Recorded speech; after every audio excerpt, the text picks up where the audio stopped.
আচ্ছা ঠাকুরমশাই, আপনি কি কখনো এমন কিছুর মুখোমুখি হয়েছেন যেখানে কিছু দেখা যায় না, কিন্তু মৃত্যুর গন্ধ ঠিক ঘাড়ের পেছনেই দাঁড়িয়ে থাকে? এক জায়গা ছিল, বলা হয় মৃত্যুর পূর্বে শেষ শ্বাসই সর্বাধিক জ্বালাময় হয়। আমি একবার তা অনুভব করেছিলাম, খুব কাছ থেকে, খুব ভয়ঙ্কর ভাবে।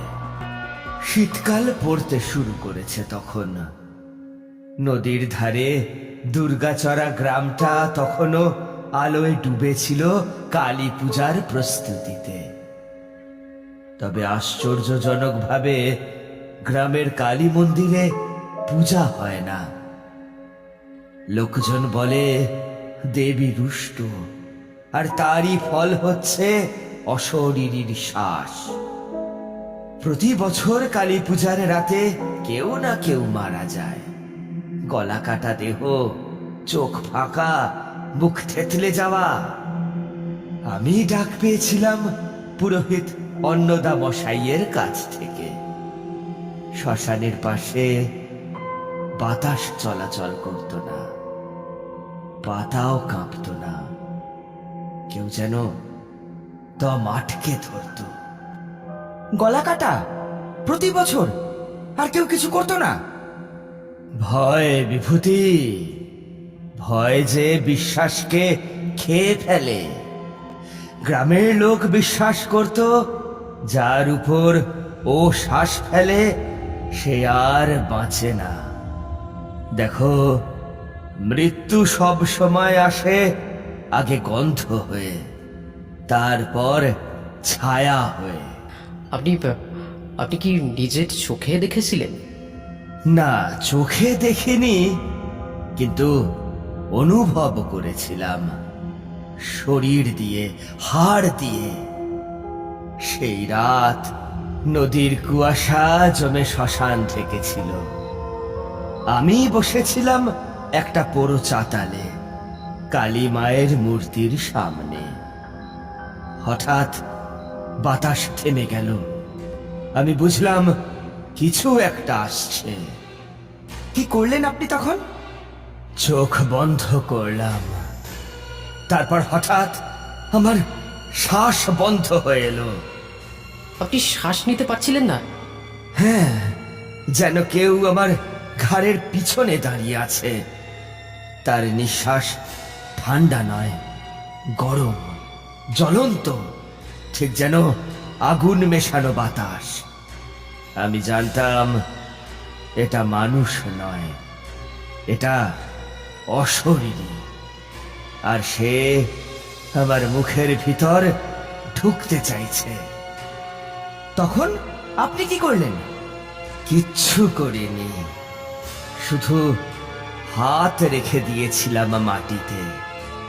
তখনই অনুভব করলাম মাটি কাঁপছে, আর মাটির নিচে কিছু একটা গরম, খুব গরম জিনিস ঘুমিয়ে আছে। ত্রিশূল, সেই অগ্নিতপ ত্রিশূল। আচ্ছা, ত্রিশূলটাকে আপনি তখনই খুঁজে পেলেন? না, তখনও নয়। তখন কেবল বুঝলাম লড়াইটা আমার শ্বাসের সঙ্গে, কণ্ঠের সঙ্গে, আর মৃত্যু খুব কাছে। আপনি কি এখনো সেই নিঃশ্বাস অনুভব করেন? কখনো অনুভব করেন? মাঝে মাঝে রাত্রিরে যখন বাতাস বন্ধ হয়ে আসে, তখন মনে হয় ও এখনো হাঁটে। মুখ নেই, চোখ নেই, শুধু শ্বাস আর মৃত্যুর গন্ধ।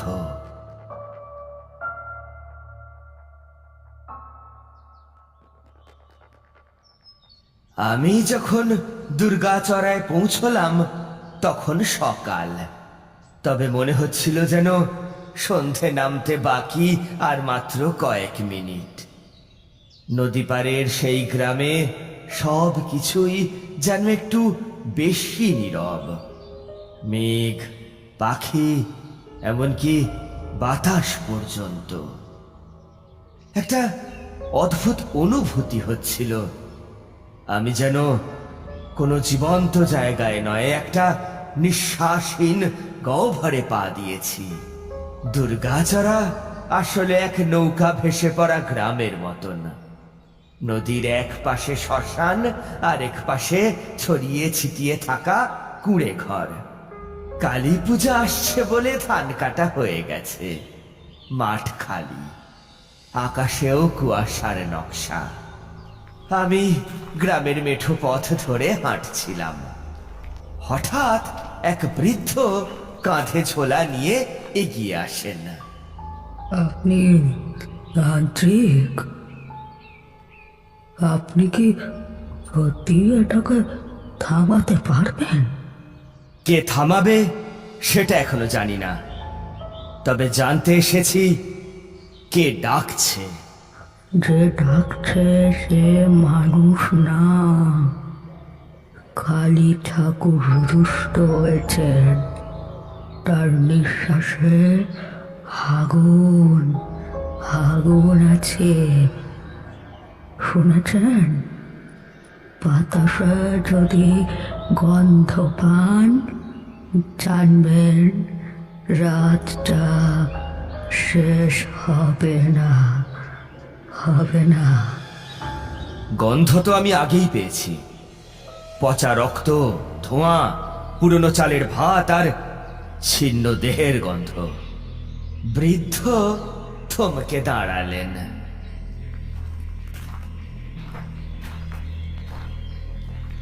এরপর আমি গ্রামের পুরোহিত অন্নদা মশাইয়ের বাড়িতে পৌঁছলাম।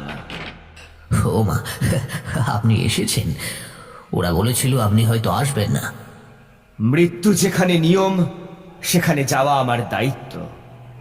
এবছরে এটা তৃতীয়। 3টে দেহ, সবগুলোর গলা আলগা হয়ে পড়েছে, আর চোখগুলো আপনি দেখবেন না। একটা দেহ তো নিজেই নিজের চোখটা তুলে ফেলেছিল। এখানে দেবী মূর্তি ছিল না এক সময়? ছিল। 1 শতাব্দী আগে এক শ্মশান কালী ছিল, কিন্তু কেউ তাকে মান দিত না। 1 বছর পুজোর রাতে একজন মূর্তি চুরি করে বিক্রি করতে গিয়েছিল, আর সেই রাতেই বেটা মরে। আর তারপর থেকে শুরু হয়েছে শ্বাসের আক্রমণ। আমি বাইরে এসে শ্মশানের দিকে পা বাড়ালাম। ধূসর বিকেলের আলোয় শ্মশান জল করছে না, বরং নিঃশব্দ। একজন মাঝবয়সী লোক, নাম মদন, হঠাৎ পথ আটকায়। সন্ধ্যা নামছে, ওইদিকে কোথায় যাচ্ছেন? আপনি শ্মশান পেরোবেন না এখন বাবু। তোমরা শ্মশানকে ভয় পাও না, তার বাতাসকে? ওখানে বাতাস চলে না বাবু, ওটা নিঃশ্বাস নেয়। আমার কাকা গেছে, ওর চোখ ছিল ফাঁকা, আর গলা যেন নিচেই ছিঁড়ে ফেলেছিল। সেখান থেকে এসে আমি শ্মশানের মন্দিরের ভিতরে পা রাখলাম। চারিদিকে ছাই, ভাঙা ইট, পাথরের ধুলো। এক কোণে ভাঙা দেবী মূর্তির মাথার টুকরো পড়ে আছে। মূর্তির মাথা পড়ে আছে, পেট নেই, আর মাথার পাশে ছেঁড়া লাল কাপড়। এই কাপড় তো বলির কপাল মোছার জন্য ব্যবহার করা হতো এক সময়। এক বৃদ্ধা কুঁজো হয়ে এগিয়ে আসেন ধীরে ধীরে, হাতে লাঠি, সুদেশনা ঠাকুরুন। আপনি তো ভালো লোক, কিন্তু মন্দিরের গন্ধকে আপনার শ্বাস মুখটা আটকা দেয় না? আপনারা কি জানেন মূর্তির নিচে কি গাঁথা ছিল এক সময়? ত্রিশূল, আগুনের মতো গরম। এক পান্ডা বলেছিল সেটা মাটির গভীরে গেঁথে গেছিল অভিশাপ ঠেকানোর জন্য। ত্রিশূল হারালে দেবী নীরব হন, আর নীরব দেবী ভয়ঙ্কর। এই মাটি এখনো গরম, মনে হচ্ছে কিছু একটা ঘুমিয়ে আছে এখানে, ঠিক যেন নিঃশ্বাস নিচ্ছে ধীরে ধীরে। সেই রাতে আমি জানতাম কিছু একটা বদলাবে।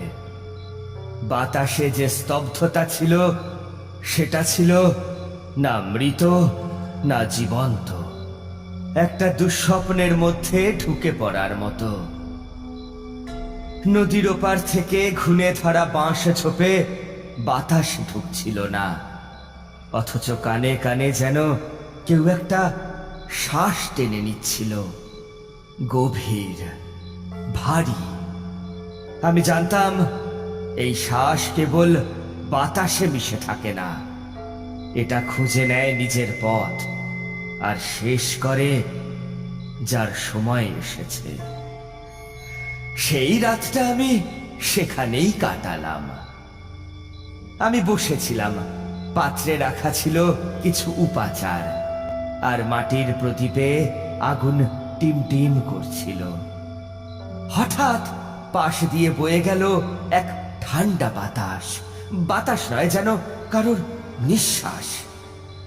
আমি চাতাল থেকে নিচে নেমে দেখি বাইরে গ্রামের রাস্তা শুনশান। দূর থেকে এক পাগল মেয়ের ফিস ফিস শুনতে পাওয়া যায়। ও এসেছে, আমি শুনেছি। আবার আবার গলা কাটবে, আবার কাটবে। আমি তার দিকে এগিয়ে যাই। তুমি কি শুনেছ? ও বলেছে এবার এবার যুবক যাবে। সেদিন যে হাসছিল কালীঘাটের পাশে, ওর শ্বাস বন্ধ হবে। হ্যাঁ, ও কে? ও কোনো মানুষ না, ও শুধু শ্বাস নেয়, তারপর তারপর গলা খুলে যায়। মেয়েটি হঠাৎ হেসে দৌড়ে পালায় অন্ধকারে।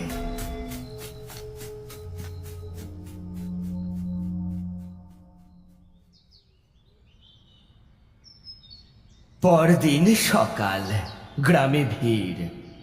এক যুবকের লাশ পড়ে আছে, চোখ উল্টে আছে, গলা সম্পূর্ণ কাটা।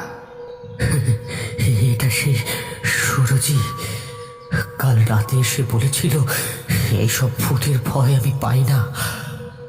দেখলেন তো কি হলো? এটা মানুষ কাটেনি, এই কাটা ভিতর থেকে ফেটেছে, যেন নিজেই নিজের শরীর ছাড়িয়ে দিয়েছে। বাবু, আমার ছেলেটা চলে গেল, এটা কি দেবী রাগ করেছেন? হ্যাঁ? এতগুলো মৃত্যু আর আপনি এলেন, তাও কমলোটা কিছু?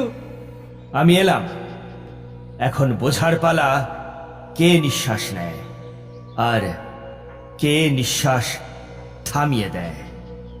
আমি শ্মশানের পাশে পুরনো কালীঘাটে আবার যাই, যেখানে আগের সেই বৃদ্ধা সুদেশনা ঠাকুরুন অপেক্ষা করছেন।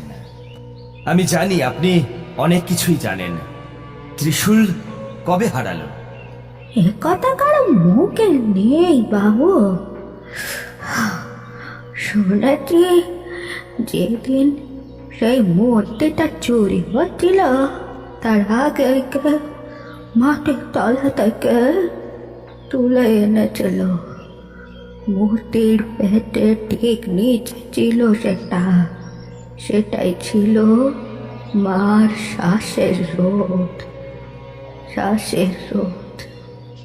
অগ্নি তপত্রিশূল, যার গায়ে 108 বলির কণ্ঠছাপ ছিল। সেই ত্রিশূল হারালেই তো ওরা ফিরে আসে, কেননা মা নীরব হলে শূন্য পূর্ণ হয় শ্বাসে। সেই রাতে আমি জানতাম আর পিছনে ফেরার উপায় নেই। ত্রিশূল উঠবে, অথবা আমার দেহ হবে পরের দিনের সব দেহ, যার গলা কাটা হবে নিজের শ্বাসে। আমি একাই গিয়েছিলাম শ্মশানে মাটি খুঁড়তে, বাতাসের মুখোমুখি হতে। আমি জানতাম এবার ও নিজেই আসবে আমাকে থামাতে। রাত 10টা পেরিয়ে গেছে, আকাশে চাঁদ থাকলেও আলো পড়ে না, যেন কুয়াশা গিলে খাচ্ছে সব। মাটির একটা বিশেষ জায়গায় আমি হাত রাখি যেখানে এক সময় দেবী মূর্তি বসত। সেই জায়গাটাই খুঁড়তে হবে। কিন্তু সমস্যা শুরু হলো ঠিক তখন, যখন মাটি খুঁড়তে গিয়ে বুঝলাম শুধু মাটি নয়, বাতাসও জমে আছে সেখানে। আর সেই জমা বাতাস ধীরে ধীরে শরীরের ভিতরে ঢুকতে চাইছে। ফের খুঁড়তে থাকলাম। গায়ের ঘাম বরফ ঠান্ডা, চারপাশে দেখা যাচ্ছে না কিচ্ছু, শুধু মাটি আর সেই শব্দ। ঠিক তখন পিছন থেকে পাগলি মেয়েটি ছুটে আসে, অদ্ভুত চোখে তাকিয়ে থাকে। ও আসছে, ওর চোখ নেই, ওর মুখ নেই, শুধু শুধু একটা গর্ত, যেখানে যেখানে তোর কণ্ঠ ঢুকবে। আমি ভয় পাই না, কারণ আমি জানি এই মাটির নিচে যা আছে সেটা আগুন, আর তুই নিঃশ্বাস মাত্র। মাটি হঠাৎ ফেটে ওঠে, একটা লালচে আগুনের রেখা দেখা যায়। আমি কাঁপা হাতে সেটাকে টেনে তুললাম। ত্রিশূল, অগ্নিতপ, জ্বলন্ত। মা, যদি আজও চোখ রাখো তবে এই আগুন আমার নয়, তোমার। ত্রিশূলের গায়ে আগুন ছড়িয়ে পড়ে, বাতাসে ছাই উঠতে থাকে, ঝড় ওঠে শ্মশানে। হঠাৎ কোথাও থেকে এক শ্বাস টেনে নেওয়ার বিকট শব্দ। ও পুড়ছে, ও পুড়ছে, ওর শ্বাস থেমে যাচ্ছে। চোখ মেলে তাকাতেই দেখলাম ত্রিশূলের আগুনে হাওয়ার মধ্যেই দেখা যায় একটা ছায়া মূর্তি। মুখ নেই, চোখ নেই, কেবল ফাঁকা গহ্বর। বুঝলাম মা কালী স্বয়ং এসেছে। আমি মন্ত্র পড়লাম, ওং হ্রিং কালী অগ্নিমুখী ভবানী। আমার কণ্ঠে তোমার শ্বাস দাও আর ওর নিঃশ্বাস থামাও।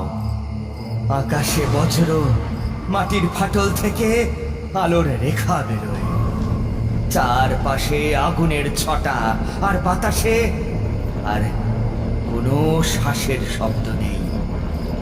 ছায়ামূর্তি মিলিয়ে যায় বাতাসে, শুধু নিস্তব্ধতা, নিখাদ নিস্তব্ধতা।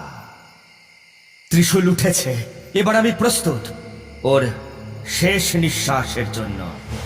ত্রিশূলটা যখন মাটির নিচ থেকে উঠল, সে শুধু একটা অস্ত্র ছিল না, তা ছিল আগুনে বাঁধানো ঈশ্বরীয় অভিপ্রায়। যেন শতাব্দীর ক্রোধ আমার হাতে এসে পড়ল। আর আমি সেই মুহূর্তেই জানতাম আজ রাতেই কেউ জিতবে, আর কেউ বাতাসে মিলিয়ে যাবে চিরতরে।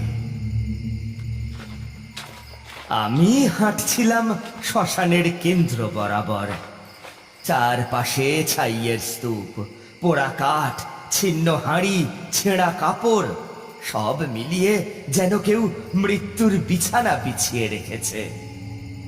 মা, আজ আমি কণ্ঠ হারালে চলবে না, কারণ যারা মরেছে তারা তো কিছু বলতে পারেনি। আজ যদি জিতি, তাদের জন্যই জিতব। পাগলি মেয়ে দূরে দাঁড়িয়ে চিৎকার করতে থাকে, ও আসছে, ওর শ্বাস আজ গলায় ঢুকবে না, ওর গলা আজ ফেটে যাবে আগুনে। আমি দুহাত দিয়ে ত্রিশূল ধরে আকাশের দিকে মন্ত্রোচ্চারণ করতে থাকি। ওং ক্রাং কালী কালী কপালিনী স্বাহা। ওং ফট অগ্নি জ্বালায় জ্বালায় দহ দহ রক্ষা রক্ষা। হুং ফট। আমি ত্রিশূল ঘোরাতে শুরু করি, প্রথমে ধীরে, পরে দ্রুত। জলপাই রঙের ছায়া ঘুরিনি নেয়, তারপর লাল, তারপর আগুন।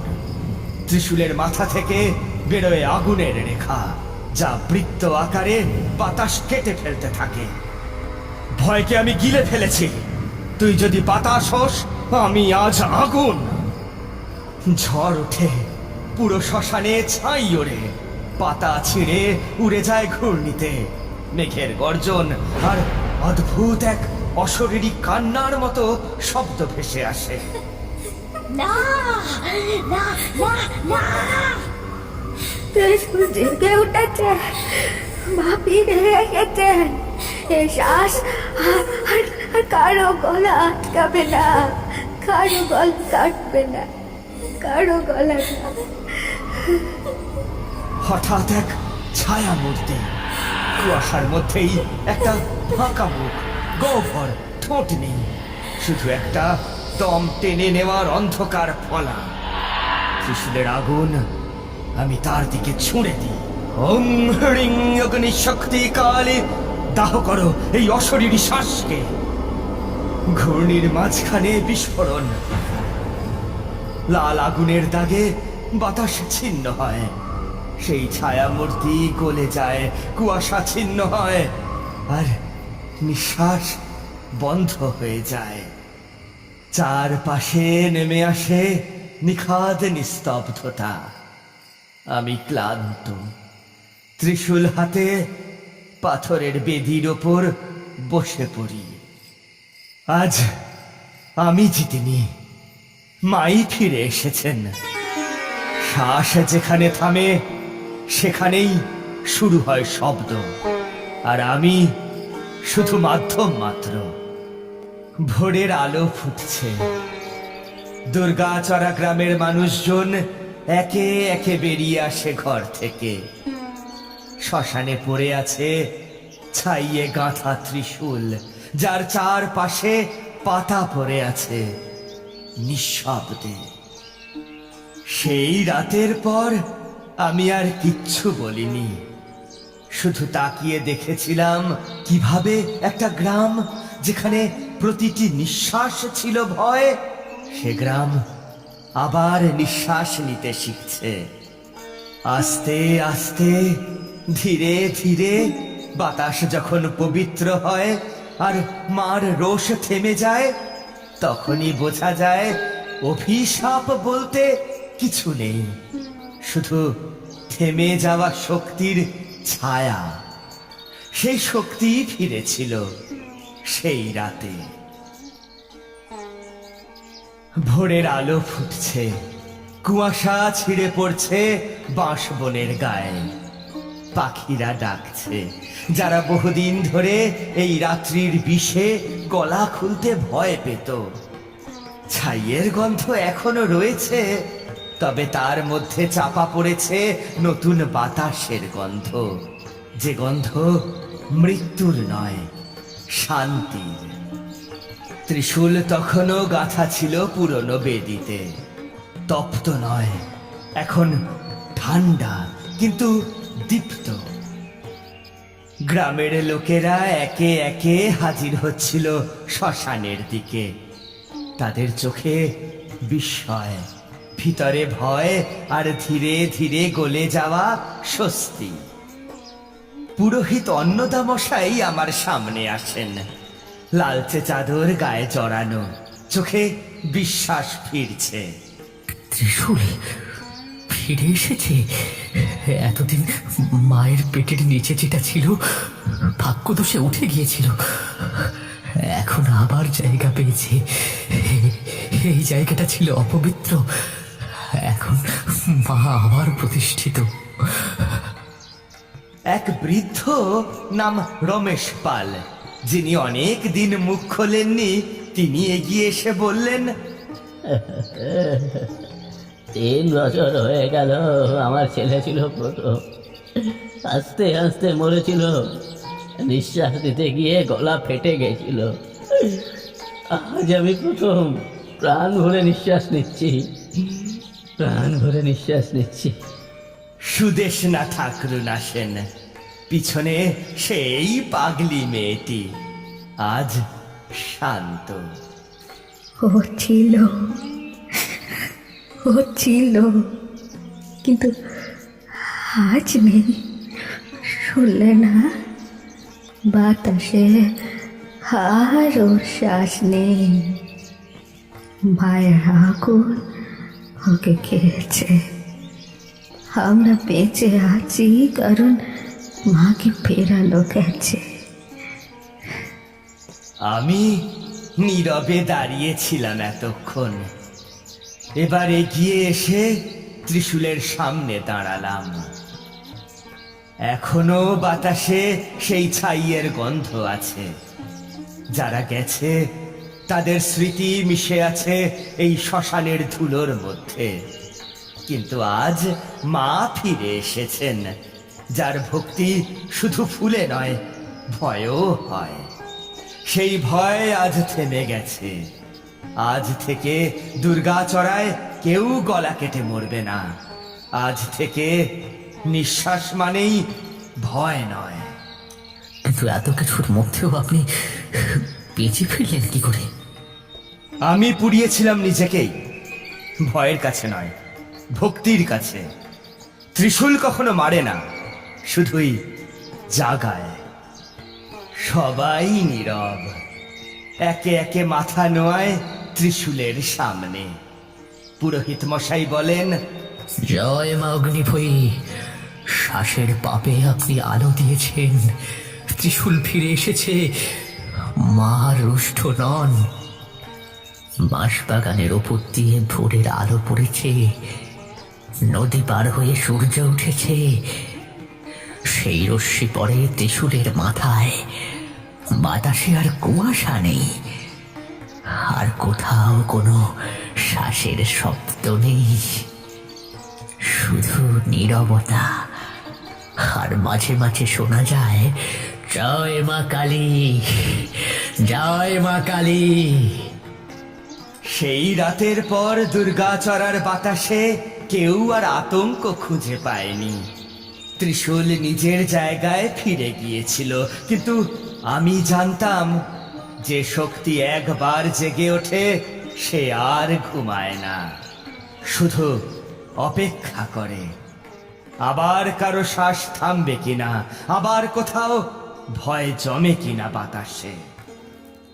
ঘরের বাতি ম্লান, কিশোরীর চোখে আতঙ্ক।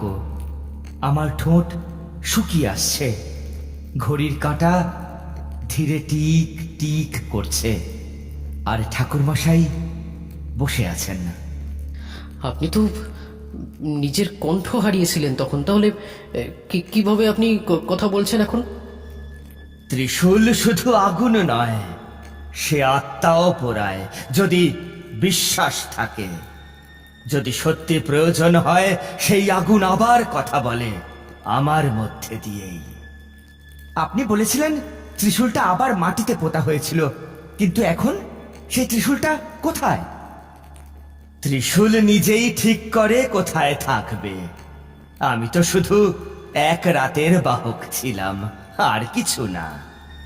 ঘরে থাকা একটা কাঠের বাক্স, ধুলোয় ঢাকা, ছেঁড়া কাপড় পাতা।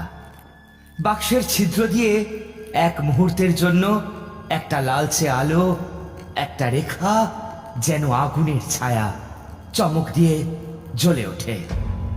ওটা ওটা কিসের আলো? ঠাকুরমশাই কোনো উত্তর দেন না, শুধু চুপ করে থাকেন। বাতি আবার স্থির, ঘরের কোণে হালকা ধোঁয়ার আবছা। আপনি তো বলেছিলেন সেই নিঃশ্বাস যেটা গলা চেপে ধরে মুখে আসে না, সেটা আগুনে পুড়ে গিয়েছিল। তবে এখন কেন ঘরে আবার কুয়াশা জমছে? ভয় কখনো মরে না বিভূতি, ত্রিশূল শুধু সময় মতো তা পোড়ায়। আজ তো শুধু গল্প বলছিলাম, তাই না? হঠাৎ বাইরে কোথাও এক কুকুরের ডাক। ঘরের জানালায় ছায়া পড়ে একটা বাঁশের পাতার। একটা চোর বাতাস এসে পর্দা দুলিয়ে দেয়। এই শব্দটা ঠিক শ্বাসের মতো। ঠাকুরমশাই মুখ নিচু করে বসে, চোখ বন্ধ। সেই কাঠের বাক্সে এবার লাল রেখাটা আর শুধু ঝলক নয়, ধীরে ধীরে সে ত্রিশূলের পুরো মাথা রূপে জেগে ওঠে। লালচে আগুনের রেখা ঘরের নিস্তব্ধতা কেটে দেয়।